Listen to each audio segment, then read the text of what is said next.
কেমন আছো? যেমন রেখে গেছো। এখনো ভালোবাসো? হয়তো। বিয়ে করনি কেন? ইচ্ছে নেই। কেন নিজেকে কষ্ট দিচ্ছ? হয়তো নিজের দোষে। এখনো সিগারেট খাও? ওইটা এখন অভ্যাস। কথা দিয়েছিলে কাউকে? কেউ একজন আমায় ছেড়ে না যাওয়ার প্রতিশ্রুতি দিয়েছিল। আমি পরিস্থিতির শিকার। তোমার স্বামী কেমন আছে? হয়তো ভালোই আছে। মানে? মারা গেছে অনেক আগেই। কিভাবে হলো? কার অ্যাক্সিডেন্টে, হঠাৎ করে। ও, হুম। কখন হলো এসব? আজ থেকে 2 বছর আগে। এতদিন বলনি কেন? 1.5 বছর কোমায় ছিলাম। জীবন মৃত্যুর মাঝপথে ঝুলছিলাম। আল্লাহ হয়তো চাইছিলেন আবার আরো পরীক্ষা নিতে। আল্লাহ। হিয়া, এখন কেমন আছো? যেমন থাকা উচিত তেমনই আছি।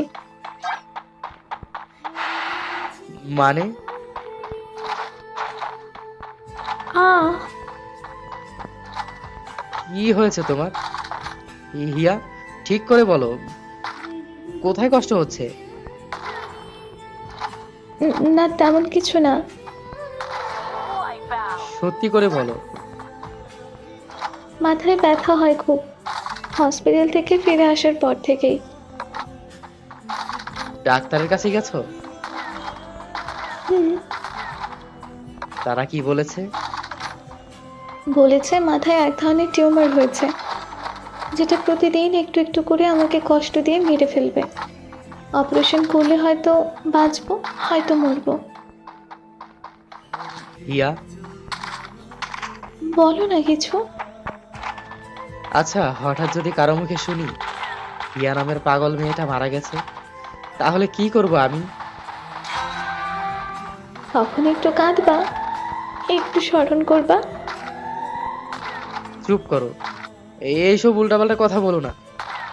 শোনো মিসেস হিয়া, তোমার ইচ্ছায় তোমার থেকে দূরে ছিলাম, তাই বলে ভুলে যাইনি, ভালোবাসাটাও কমেনি। তুমি আমার অক্সিজেন, যেটা ছাড়া আমি বাঁচতে পারি না। তোমার মৃত্যুর খবর পেলে আমি নিজেকেই ক্ষমা করতে পারবো না। কেন এত ভালোবাসো আমাকে? কারণ আমার ভালোবাসা স্বার্থপর নয়। আমি চাইনি শুধু তোমায় পেতে, চেয়েছি তোমায় ভালো রাখতে, চেয়েছি শুধু তুমি হাসো।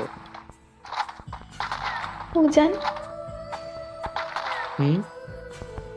তুমি জানো, আমি তোমাকে আজও ভুলতে পারিনি। সে ক্লাসের বেঞ্চে বসে তোমার নোট খুঁজে দেওয়া, রোজ বারান্দা দিয়ে তোমার দিকে তাকিয়ে থাকা, সব কিছু আজও চোখে ভাসে। পাগলি। বলো না আর একবার। তুমি শুধু আমার,